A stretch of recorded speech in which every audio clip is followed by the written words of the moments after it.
forum du studio Kalangu, le forum du studio Kalangu, le forum du studio Kalangu, le forum du studio Kalangu, le forum du studio Kalangu, le forum du studio Kalangu, le forum du studio Kalangu, le forum du studio Kalangu, le forum du studio Kalangu, le forum du studio Kalangu. Bienvenue à tous au forum de la presse du studio Kalangu de ce vendredi 11 décembre 2020, votre rendez-vous hebdomadaire qui vous permet de mieux comprendre les principaux faits ayant marqué l'actualité de la semaine. Cette semaine, les sujets ayant dominé l'actualité et qui ont retenu notre attention sont le déroulement des campagnes pour les élections municipales régionales ouvertes depuis le 2 décembre dernier et pour la présidentielle premier tour couplé aux législatives du 27 décembre de la même année, ouverte le 5 décembre dernier. Dans la deuxième partie de ce forum de la presse, nous reviendrons sur la célébration le mercredi 9 décembre dernier de la Journée internationale de lutte contre la corruption, placée cette année sous le thème « Rétablir avec intégrité ». Une journée mise à profit par la HALCIA, la haute autorité de lutte contre la corruption et les infractions assimilées, pour faire le point sur la situation de la corruption au Niger et de mener des activités de sensibilisation sur la question. Enfin, nous discuterons du dépôt mercredi dernier devant le procureur du tribunal de Niamey d'un dossier constitué par 3 organisations de la société civile nigérienne, à savoir Alternative Espace Citoyen, Tournons la page et le réseau des organisations de la société civile pour la transparence et l'analyse budgétaire Rotaba dans l'affaire de présumé détournement de biens publics au ministère de la Défense nationale. Pour analyser ces différents faits de l'actualité, nous recevons nos confrères Maïmouna Diado, journaliste indépendante, Garé Amadou, journaliste au quotidien La Nation, et Ousseini Issa Jibo, il est également journaliste indépendant. Bonsoir et bienvenue au studio Kalangu, chers invités. Bonsoir. À la présentation de ce forum de la presse, Michel Deji.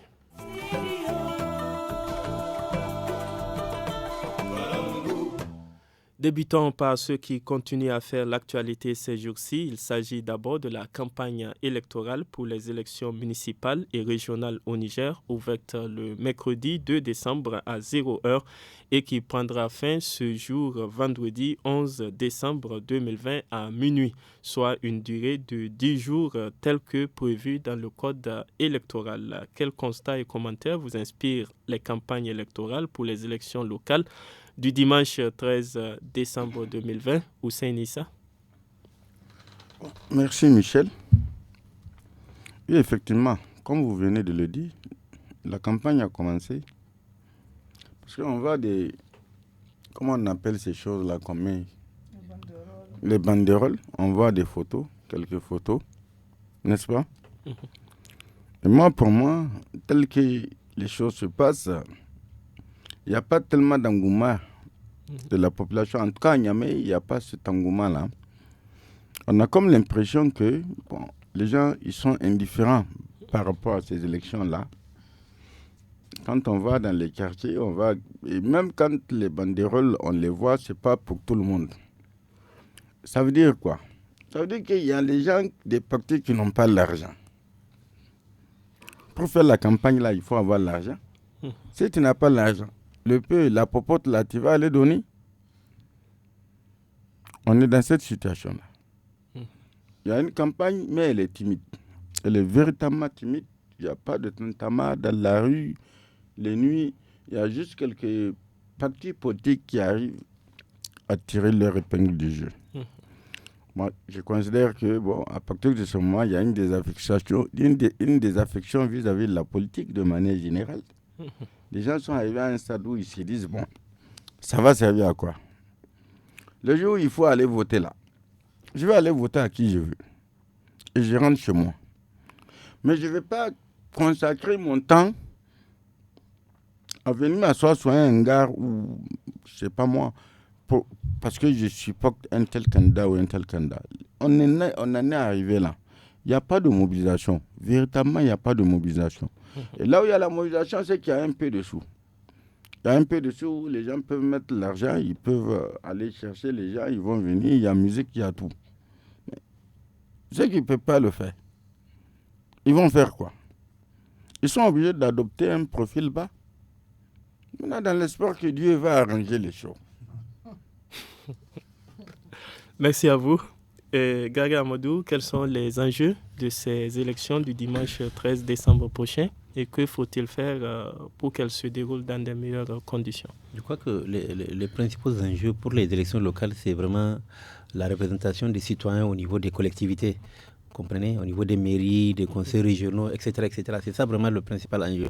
En réalité, c'est là que se trouve le vrai pouvoir, malgré tout ce qu'on peut penser concernant l'élection présidentielle. Les élections locales sont extrêmement importantes. Et effectivement, c'est étonnant de voir, c'est-à-dire que, comme l'a dit Hussein, il n'y a pas d'engouement en réalité. Alors que les élections locales sont extrêmement importantes parce que c'est quand même la gestion des mairies, la gestion directe des populations.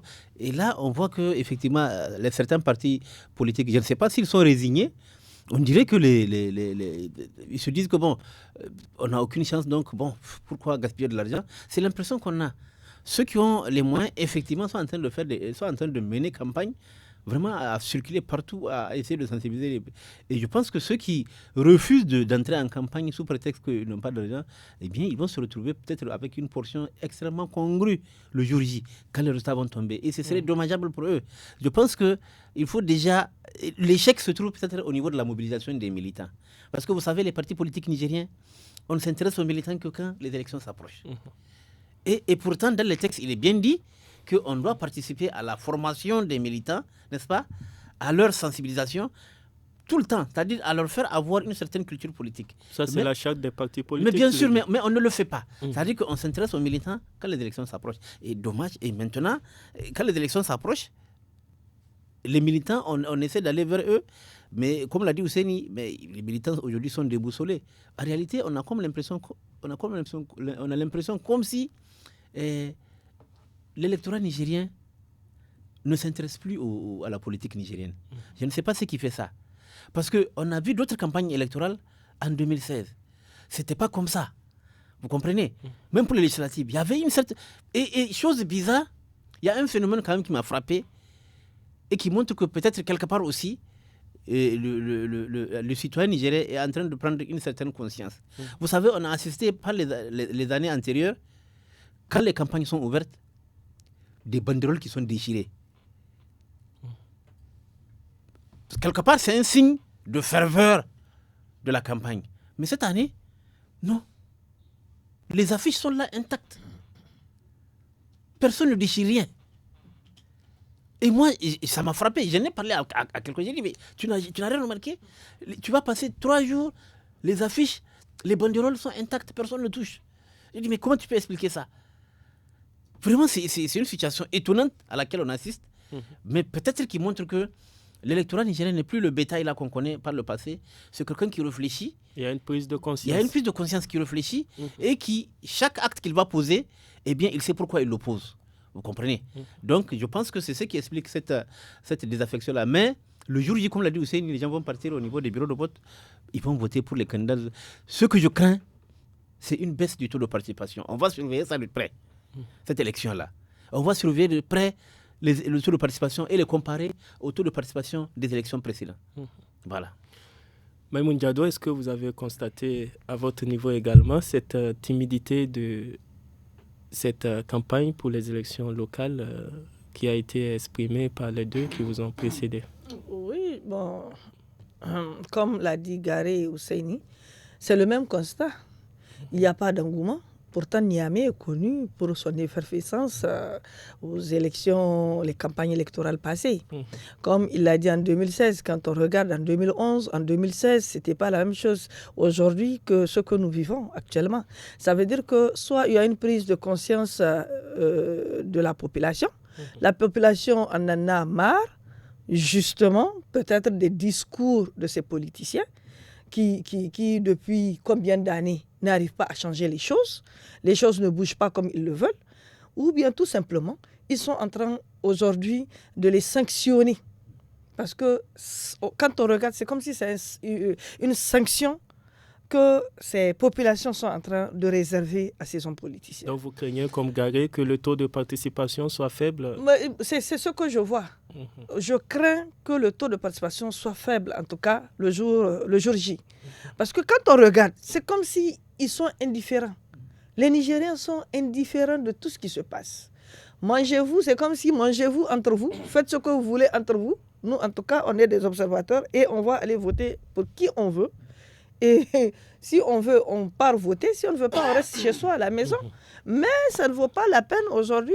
Il y a une prise de conscience parce qu'on n'a pas vu de banderoles déchirées, on n'a pas vu des gens qui se bagarrent dans la rue pour des partis politiques. Tout ça là, c'est une timidité. Mais nous, ça nous fait peur aussi. Parce que quand c'est timide, on craint tout. Ça présage beaucoup de choses aussi. Comment est-ce que le Nigérien peut rester indifférent après tout ce qui s'est passé et après tout ce que peut-être le Nigérien espère également un changement? Donc on voit cette timidité et c'est pas bon.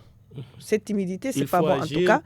Oui, il faut, même si c'est... Contribuer à changer les choses. Il faut contribuer à faire bouger les choses.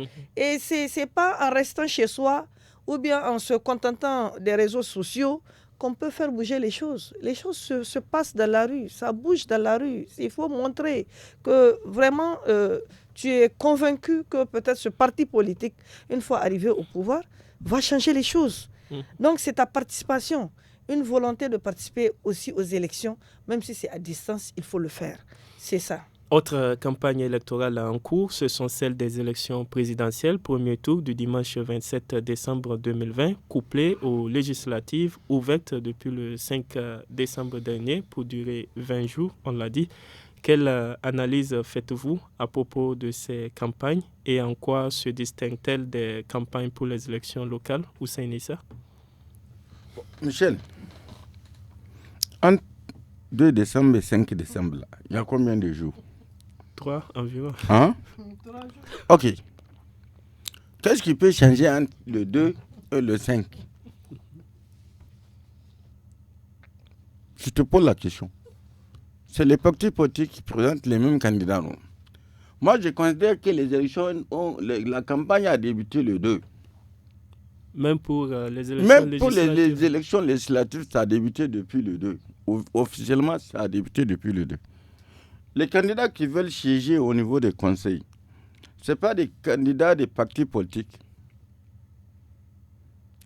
Où est la différence? C'est tout le monde qui est sur le terrain. Non? Les militants des partis, ils sont tous sur le terrain. À partir du 2, là, ils sont censés être tous sur le terrain. Maintenant, on est dans une situation où on voit des véhicules avec des posters de candidats, des choses comme ça, qui circulent et tout et tout. Ce n'est pas le même. Mais l'enjeu le plus important, Gary vient de le dire. Moi, à mon sens, c'est d'abord les élections locales. Comme les élections locales, c'est des élections de proximité. Les gens considèrent que ce n'est pas important, alors que c'est ça le plus important.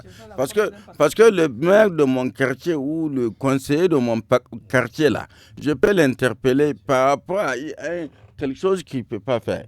Le député, je ne peux pas l'interpeller. Le président, encore moins. Le président de la République.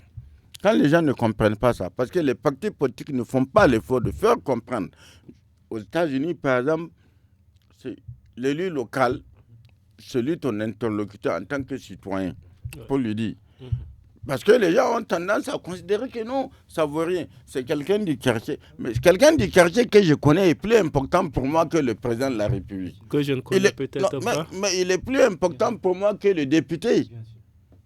Alors, quand on veut maintenir la démocratie dans cette logique-là, moi je considère qu'on ne fait pas la démocratie. Parce que la démocratie, d'abord, c'est la proximité. Celui que je peux interpeller, je peux lui dire mes vérités. Quand ça ne va pas, il est plus important pour moi que celui qui est en haut. Parce que celui qui est en haut, il ne m'écoute pas.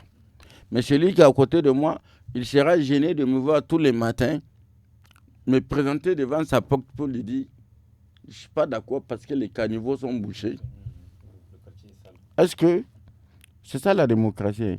C'est la démocratie de proximité. C'est ça le plus important, Michel. Merci. Tout le reste, député, président de l'Assemblée, président de la République, tout ça, c'est pas la démocratie. C'est ça, le sens de la démocratie. Allez aux États-Unis, vous allez trouver ceux qui sont localement, ceux qui sont interpellés, et c'est eux qui font la loi. Parce que c'est eux qui sont confrontés et qui sont directement proches des populations, de leurs concitoyens. Là où tu as été élu, des gens peuvent faire une pétition pour venir te dire on n'est pas d'accord avec ça, il faut trouver une solution. C'est ça la démocratie, ce n'est pas des histoires de président ou de députés. Voilà. Oui, nous comprenons votre position. Il faut donc donner plus d'importance à ces campagnes de proximité. Dans l'ensemble, Gary Amadou, est-ce que vous avez constaté des progrès dans le cadre du déroulement de ces campagnes, notamment la présidentielle, pour la présidentielle, mais aussi pour les législatives, dans le déroulement lorsqu'on compare aux années antérieures? Non, ce qu'on compare, contrairement aux années antérieures, c'est vraiment l'absence de violence, parce que vous savez, les campagnes électorales sont des moments de tension, d'extrême tension, mais cette fois-ci on a l'impression que vraiment tout se déroule dans le meilleur des mondes. Il n'y a pas beaucoup de... Bon, en tout cas, je n'ai pas entendu toute la guerre se fait sur les réseaux sociaux. Et le Niger a une particularité, ceux qui sont sur les réseaux sociaux ne partent jamais voter. C'est ça leur problème. Ceux qui passent tout le temps en train de faire du bruit sur les réseaux sociaux là, ils ne votent même pas. Ça dit, ils considèrent qu'ils préfèrent rester câblés et chatter sur WhatsApp et tout ça là. C'est à laisser le portable à partir, faire la file pour... Ils trouvent que c'est une perte de temps. Donc, les gens qui sont sur les réseaux sociaux là, j'ai l'habitude de le dire ici, les réseaux sociaux ne font pas les élections. Les réseaux sociaux ont fait beaucoup de bruit dedans. Mais l'électorat, c'est celui qui va au niveau des trucs. Je pense qu'au niveau ce qu'on est en train de décrire, c'est la situation de Niamey. Bon, on n'a pas la situation au niveau de l'intérieur du pays. Mais j'ai comme l'impression qu'au niveau du monde rural, on semble plus conscient de l'importance de ce que Hussein appelle là, les autorités communales. C'est ça le paradoxe de la situation. En ville, en principe, les gens sont partis à l'école. Ils sont censés comprendre que... Non, c'est en ville qu'on considère que quand il y a un conseiller à la mairie, c'est quoi? Ah non, au village, c'est pas comme ça. Mais puisqu'en ville, les gens sont avec les députés. Non, ils ne sont pas avec les députés, justement. Ils ne sont pas avec les députés. Michel, ils sont ils pas les avec voient, c'est-à-dire les voient le Parlement à Niamey. Non, c'est de l'inconscience. Michel, c'est de l'inconscience. C'est-à-dire que si les gens savaient l'importance des autorités locales, là, comme l'a dit Hussein, là, quand ton quartier est sale, quand les animaux sont en train... C'est celui que tu vois. Mais je t'assure que c'est au village qu'on comprend l'importance des autorités locales. Et c'est ça le paradoxe. Pourtant, eux, ils ne sont pas partis à l'école. Vous voyez à quel point on est en train de régresser? Dans les villes, on considère que non, c'est quoi un conseiller? Il est juste conseiller à la mairie, il ne faut pas le voir, il fait le malin, il a une moto. Il a une moto, mais ce monsieur-là, comme l'a dit Hussein, il est extrêmement important. Parce que quand il y a, comme Hussein l'a dit, quand il y a des petits problèmes quotidiens là, ce n'est pas le député que tu vas partir voir. Ah non. C'est lui que tu vas partir voir. Tu vas dire, hey, regarde, nous, dans notre quartier là, ici, le caniveau là, comme l'a dit Hussein, il est bouché, ça fait plusieurs semaines. Et lui, il va aller voir le maire. Et puis, on va régler la situation. Mais au village, allez-y dans les villages. Je vous assure, au village là, les locales là sont extrêmement importantes et les gens sont mobilisés. Les partis politiques qui l'ont compris sont déjà dans la brousse. Ils sont dans la brousse en train de conscientiser les militants pour leur dire sortez voter. Il n'y a pas de petite élection. Votez pour les locales, votez pour les législatives, votez pour la présidentielle. Maintenant, peut-être, il faudrait faire beaucoup de sensibilisation concernant le bulletin unique.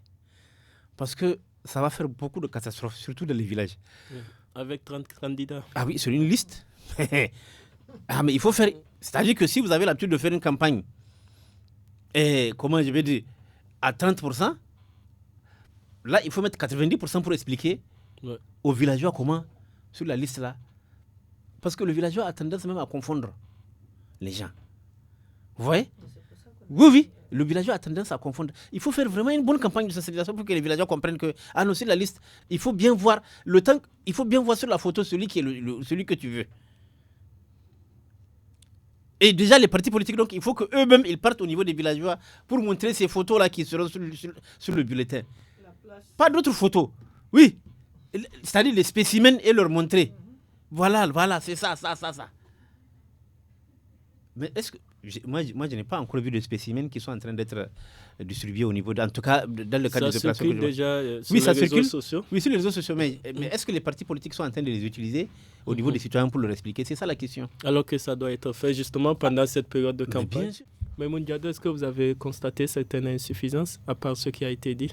Bon, je pense que comme les autres aussi, les insuffisances, c'est à peu près ce que Garé a expliqué ici.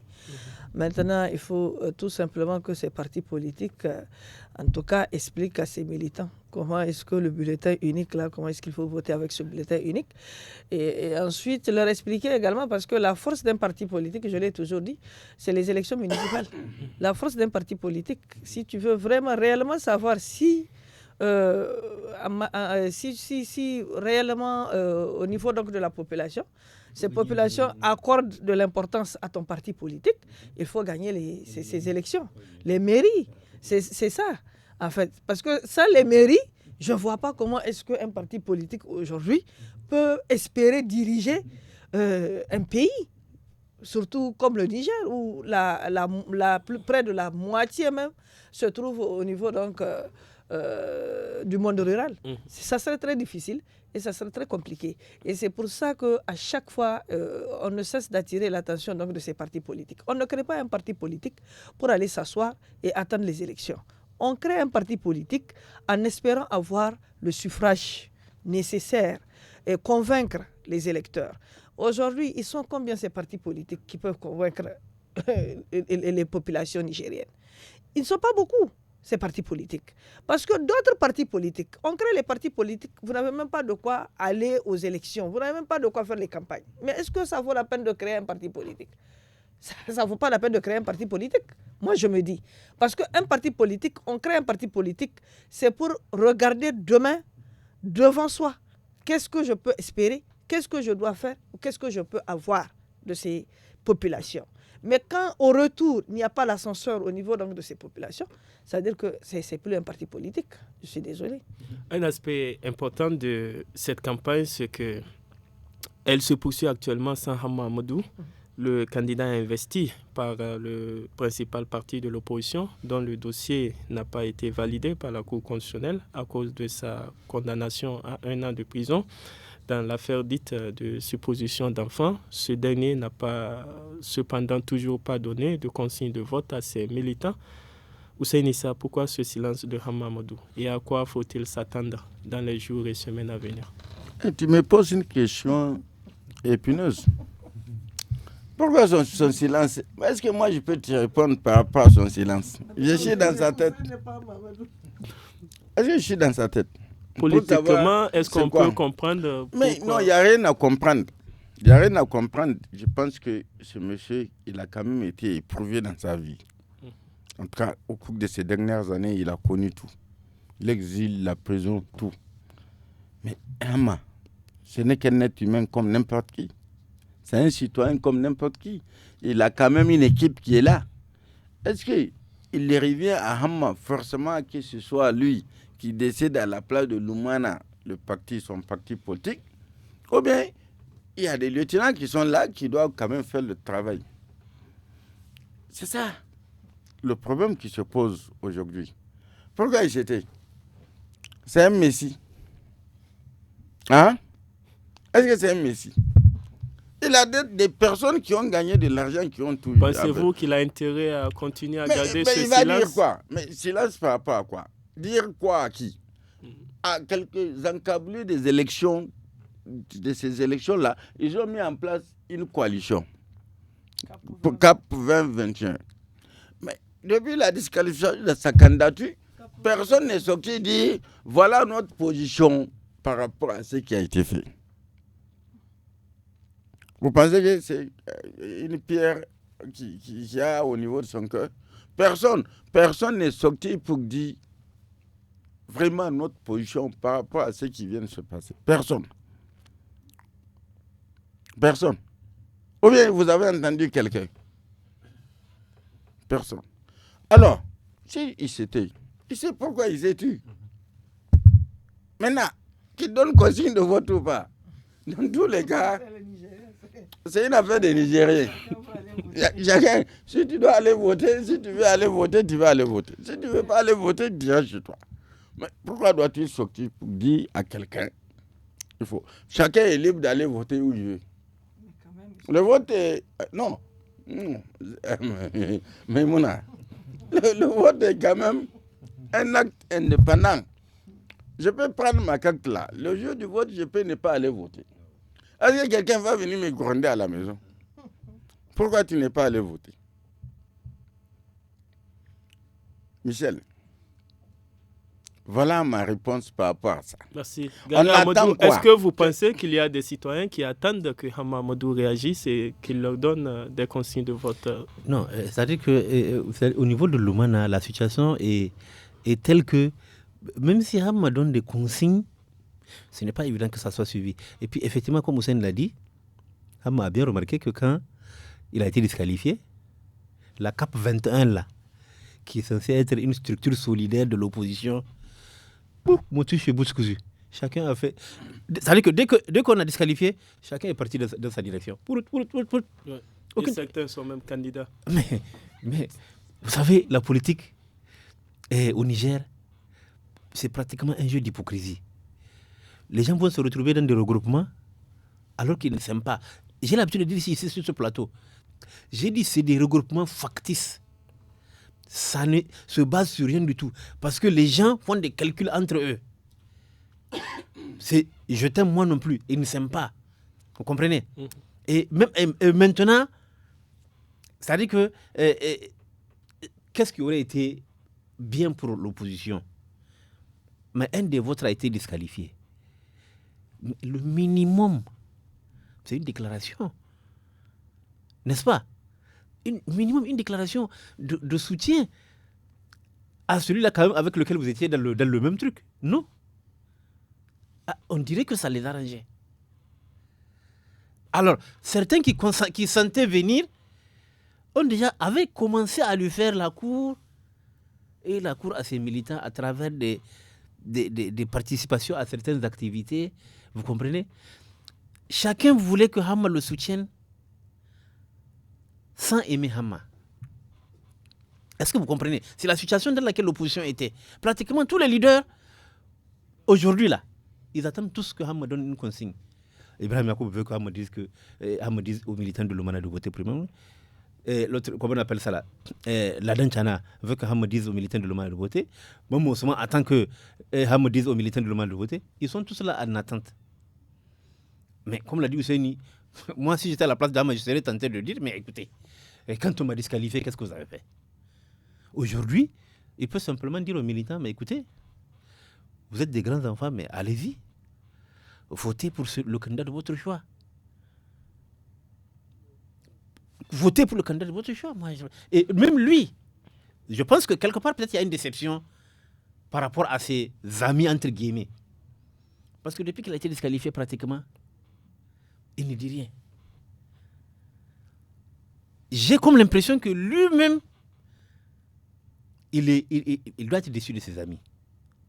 Il doit être déçu parce que on a vu une certaine solidarité quand même exprimée à travers les requêtes adressées à la Cour constitutionnelle, notamment en ce qui concerne la question de la nationalité d'origine. Et d'ailleurs, on se rappelle, cette première semaine de campagne a été surtout marquée par le débat sur cette nationalité d'origine du candidat du parti au pouvoir, Bazoum Mohamed. Il y a eu une décision le 3 décembre dernier, le juge qui avait... Mais attends, Michel. Oui. Mais attends, tu vas un peu dans tous les sens. Attends, s'il te plaît. Non, c'est pour savoir, est-ce qu'avec le dernier arrêt qui a été rendu, est-ce qu'on peut penser que cette affaire est close, c'est-à-dire l'arrêt qui date du 8 décembre 2020, qui a rejeté la requête de Abdelkader Morou, qui a rejeté. Alpha, la Cour qui a jugé donc non fondée cette question. Mais d'abord, les requêtes là ne sont pas faites pour Hama. Ah non, ils font ça pour eux-mêmes. Est-ce que tu comprends? C'est-à-dire qu'ils font ça pour eux-mêmes, pour leur propre calcul. Leur but, c'est essayer coûte que coûte de disqualifier le candidat qui semble le plus favori pour gagner l'élection. C'est ça qui va leur permettre, eux, ils pensent, de tirer leur épingle du jeu. Et la plupart de ceux qui portent plainte c'est pratiquement des gens qui ont des partis microscopiques qui ne sont même pas en train de battre campagne. Mais est-ce qu'on peut dire que cette affaire est close, l'affaire sur la... Vous savez, moi, il y a un détail qui me... J'étais en train de réfléchir, quelque chose qui me surprend. Et puis, qui m'amène à m'interroger. Comment se fait-il que la Cour constitutionnelle rend un arrêt et que l'article 134 de la Constitution dit que les arrêts de la Cour ne sont susceptibles de co-recours, ils s'imposent à tous. Comment se fait-il que, par la même occasion, je ne sais pas par quelle gymnastique, le code électoral permet qu'on fasse de... Pour moi, il y a un problème entre les dispositions du code électoral et la loi fondamentale. L'article 134, il est très clair. Moi, je ne comprends même pas ces requêtes après arrêt de la Cour constitutionnelle. J'aimerais qu'on m'explique. Parce que pour moi, c'est une bizarrerie. Les arrêts de la Cour, là, on ne peut pas les remettre en cause. Et ça veut dire quoi, ces requêtes-là? Ça veut dire que... Alors, si on peut faire les requêtes après un arrêt, ça veut dire que la Cour peut revenir sur son arrêt? C'est ça que ça veut dire? Mais expliquez-nous. Ça n'a aucun sens. Il y a une contradiction flagrante, épouvantable que les juristes doivent nous expliquer. Comment se fait-il qu'on a pu mettre au sein du code électoral des dispositions qui permettent, après un arrêt, que cette pagaille-là, à tort et à travers, pratiquement chaque jour, les gens font des requêtes au niveau de la Cour constitutionnelle. Merci, on vous comprend. Hussein Issa, est-ce que vous pensez qu'il s'agit là d'une pagaille, ce qui a été dit autour de la nationalité d'origine de Bazoum Mohamed et les requêtes ce débat là, c'est un débat qui peut être clos. Là où je suis assis là, Michel, vous allez me dire d'amener mon papier, mon acte de naissance là. Je vais venir prendre ça. Il faut zoomer. Quelle nationalité, tout ça. Ça n'a même pas lieu d'être comme un débat. À partir du moment où tu rentres à l'école, il y a déjà acte de naissance. En tout cas, le dossier scolaire qui va être... Voilà. Ce n'est pas... Je suis en train de dire... On t'établit. Moi, je suis resté dans une région, la même région où le problème s'est posé. Je suis resté avec un ami qui était juge de paix au niveau de Méni. J'ai l'habitude de le suivre pour aller sur le terrain. Que Dieu ait son âme, il est décédé aujourd'hui. Sur le terrain, pour faire des campagnes foraines pour l'établissement des pièces d'état civil. C'était aux années vers la fin de la décennie 90. C'est ce que je suis en train de dire. Je veux dire, on peut clore ce débat-là très facilement. Très facilement, ce débat pouvait être... C'est pas compliqué de montrer parce que pour moi, ce n'est pas possible de... Quelqu'un vient dire, on sort des documents par-ci, par-là. Non. Ces documents-là, on ne les cache pas. La nationalité ne se cache pas. L'acte de naissance ne se cache pas. La nationalité ne se cache pas. Tous les autres documents. Quand tu as besoin d'un certificat de comment on appelle ça, on appelle ça, ce truc casier judiciaire, tous les 3 mois, ça expire. Ça veut dire qu'à partir du moment où tu es né, où on t'a établi ça, il y a toujours des traces. Vous avez souhaité donc que Bazoum publie les pièces d'état civil. Je l'ai toujours dit. Merci, c'est votre souhait. Je suis allé interroger des gens qui sont quand même... Il y a quand même une décision de justice qui est là. On va clore ce débat. C'est votre souhait. Garé a une position contraire. On vous comprend tous les deux. Oui, Maïmouna Diado, pour terminer, votre mot, votre analyse de cette situation. Est-ce qu'il faut estimer que ce débat est clos et faire autre chose Moi, je pense que ce débat devrait être clos depuis, comme l'a dit Hussein. Mais avançons avec ceux qui nous attendent devant nous. Avançons donc, nous allons également avancer avec les autres points. Gary, on vous a bien compris en fait. En quelques secondes alors. En quelques secondes. Vous savez, moi je respecte les institutions. Vous comprenez? Même ceux qui sont en train de déposer les requêtes, ils savent très bien que Bazoum c'est un Nigérien. Mais à chaque élection... D'origine, ils ont dit. Parce que à chaque élection... Non, attends s'il te plaît. C'est un Nigérien. Non, c'est juste pour préciser en fait ce que la Constitution... Non, c'est un Nigérien. Ses parents sont nés ici. Il faut pas suivre les gens qui sont en train de raconter des histoires sur les réseaux sociaux. Les réseaux sociaux ne font pas des élections. La Cour constitutionnelle, toutes les requêtes qui ont été posées, elle a motivé son arrêt. Elle dit qu'il n'y a pas lieu. Elle dit que les mêmes pièces, ce n'est pas pour une question de numéro qu'on va remettre en cause un acte de nationalité, alors que les mêmes pièces sont dedans. Non, c'est pas du faux. C'est vrai. Non. Non, s'il vous plaît, on va continuer. Elle a bien dit. Sinon, la Cour constitutionnelle, dans son dernier arrêt, elle a dit que des éléments d'appréciation. Non, c'est qu'elle a dit. Elle a dit que non. Elle a dit que le problème de numéro ne peut pas remettre en cause la légalité de l'acte parce que ce sont les mêmes pièces qui sont contenues dedans. Les pièces de la mère et les pièces du père. Mais il faut arrêter. Non, les gens veulent entretenir. Non, il y a un dilatoire. Il y a un dilatoire qui est fait. Non, Mousseini, c'est du dilatoire que les gens font. Ils savent très bien. Nous allons passer à autre chose. Dans tous les cas, nous avons un arrêt de la Cour constitutionnelle. Mais c'est terminé ça.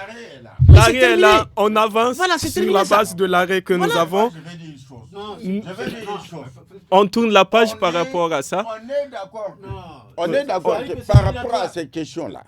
Par rapport à ces questions-là. Ça veut dire que demain, un Congolais peut venir. Non, c'est pas un Congolais. Il ne faut pas comparer Bazoum à un Congolais. Je ne dis pas que Bazoum a quand même participé à l'histoire démocratique du Niger depuis la conférence nationale. Nous allons continuer. Passons à présent au deuxième sujet de ce forum de la presse qui concerne la célébration le 9 décembre dernier de la Journée internationale de lutte contre la corruption, placée cette année sous le thème « Rétablir avec intégrité la HALCIA, la haute autorité de lutte contre la corruption et les infractions assimilées », a à cette occasion mené plusieurs activités visant à faire le point de la situation de la corruption au Niger et à sensibiliser les citoyens sur la question. Rappelons que le dernier rapport de l'ONG Transparency International classe le Niger 59e sur 180 pays classés en termes d'indice de perception de la corruption. En 2018, était le 114e sur 180 pays classés et de 106e en 2009. On voit bien que la courbe n'est pas linéaire, mais qu'est-ce qui est à la base de cette corruption et que faire pour l'endiguer, Hussein Issa? La corruption? Hein? Comment l'endiguer? On va faire quoi pour l'endiguer? La corruption, s'il te plaît, les proportions que la corruption a prises ces dernières années-là, on n'a jamais connu autant de corruption et surtout l'impunité. Ça, tout le monde est d'accord avec moi par rapport à cette question-là. Ça veut dire la solution, il faut lutter contre l'impunité. On vous a compris, nous n'avons que quelques minutes pour terminer. Mais quelques minutes. Tu me parles, comment faire pour l'endiguer?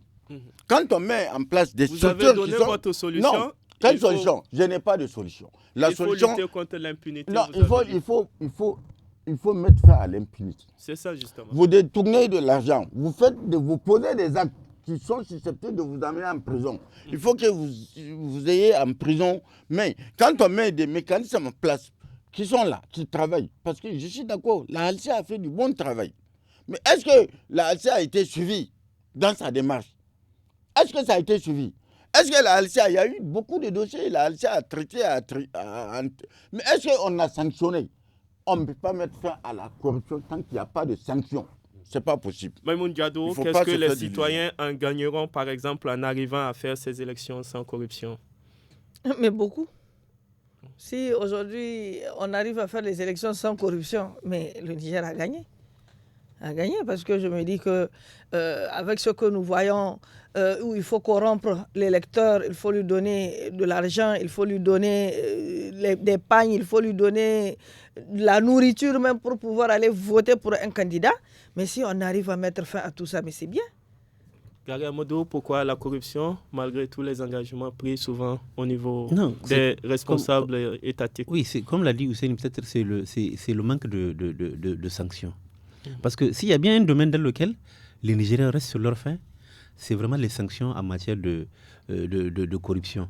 C'est-à-dire les Nigériens n'ont pas vu assez de signaux qui leur permettent de comprendre que la corruption... Donc, ce qui fait que, pour moi, la HALCIA, comme il a dit, a fait ce qu'elle a pu faire, mais franchement, il faudrait que celui qui va devenir président ou les prochaines autorités, qu'elles mettent vraiment un accent extrêmement important sur la lutte contre la corruption avec des actes précis et concrets. C'est-à-dire que celui qui détourne par mesure conservatoire, il faut l'amener en prison avant même un procès. Ça, c'est possible. Mais la chose sur laquelle je suis sceptique, c'est la corruption en matière électorale, parce que c'est ça le vœu de la HALCIA. Mais ça, c'est compliqué dans un pays pauvre où Ça veut dire que si les gens sont pauvres, ils sont obligés d'être corrompus. Non, ce n'est pas qu'ils sont obligés d'être corrompus. C'est-à-dire que une famille pauvre, un candidat vient, il amène un sac de riz, c'est une corruption. Vous comprenez? La corruption, ce n'est pas l'argent. Vous comprenez? Il amène un sac de riz.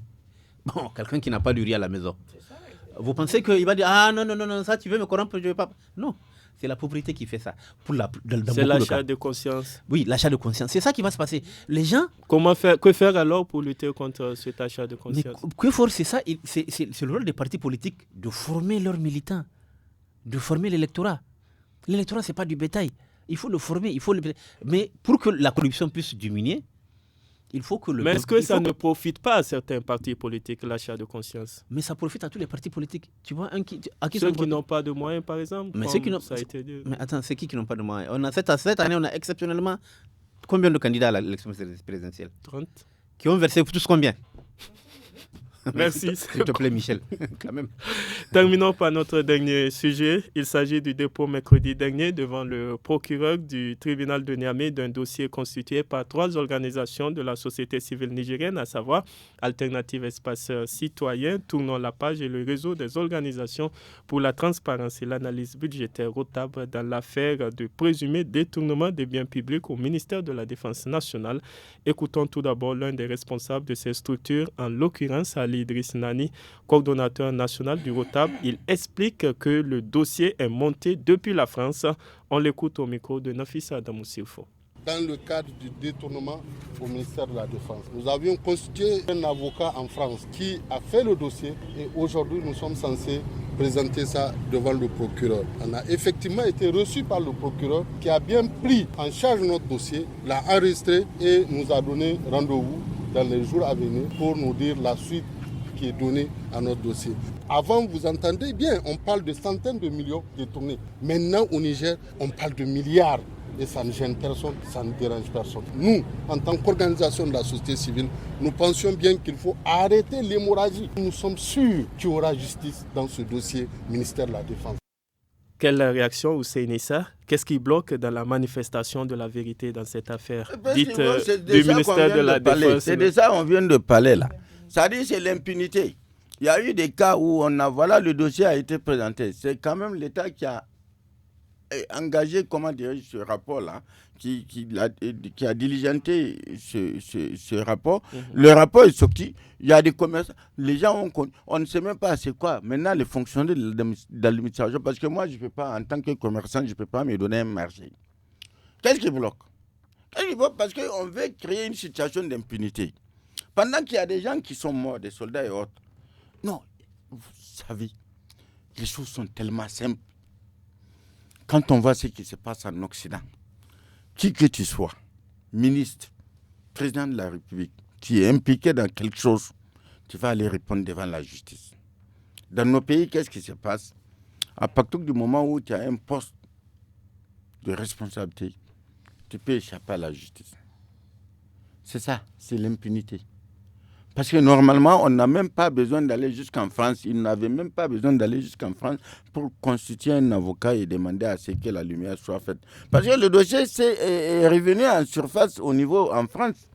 C'est ça la situation. Maïmoun Gado, comment faire pour qu'il n'y ait plus de détournement de fonds au Niger, surtout dans des secteurs sensibles tels que l'éducation, la santé et la défense nationale? Est-ce que ça serait possible? C'est ça. Est-ce qu'on peut mettre fin à ça? De détournement de fonds au niveau donc... On peut atténuer l'ampleur? On peut atténuer l'ampleur comment? Quand des gens détournent de l'argent et qu'ils ne sont pas inquiétés. Donc, ça veut dire qu'on leur donne la largesse aussi de continuer. Et ceux qui viendront feront également pire. Ah mais oui, c'est un mauvais exemple que nous sommes en train de voir. Tant qu'on ne sanctionne pas, il faut sanctionner. On revient sur la sanction. Tant qu'on ne sanctionne pas, je ne vois pas comment on peut mettre fin à ça. Les nouvelles autorités qui vont arriver doivent ça serait très difficile. Il faut que les nouvelles autorités doivent mettre fin à l'impunité. C'est cela, on a compris. Gary Amadou, pour terminer, peut-on espérer que la lumière soit faite avant la fin du mandat du président actuel, Issoufou Mahamadou, en début avril 2020? Non. Début avril 2021, par rapport à cette affaire du ministère de la Défense, puisqu'il y a une action qui est posée là. Oui, je ne sais pas. Je ne suis pas un devin pour prévoir l'avenir. Mais ce que j'ai dit, la justice a son rythme. Mais tu peux me demander quel est mon souhait. Mon souhait est que toute la lumière soit faite dans cette affaire du ministère de la Défense. Et ceux qui ont bouffé de l'argent, ceux qui ont fait des malversations, eh bien qu'ils puissent rendre gorge. Voilà mon souhait, Michel. Merci beaucoup, voilà. Merci à vous tous. Nous sommes au terme de ce forum de la presse du studio Kalangu. On vous comprend bien sur les différents aspects. Nous avons eu des points de divergence. Nos téléspectateurs et auditeurs analyseront eux-mêmes pour mieux comprendre les différents aspects que vous avez abordés. Nous étions avec nos 3 invités, Gary Amadou, journaliste au quotidien La Nation, Ousseini Sajibo, journaliste indépendant, et Maïmouna Diado, journaliste indépendante également, Michel Deji à la modération. À la régisson, Abdulkader Tchombiano, et à la réalisation vidéo, Mustafa Ayouba. Au nom de toute l'équipe, nous disons un sincère merci à nos invités. Merci aussi à vous, chers auditeurs et téléspectateurs des 46 radios et 6 télévisions partenaires du studio Kalangu qui diffusent ce forum. Passez une excellente soirée et au revoir.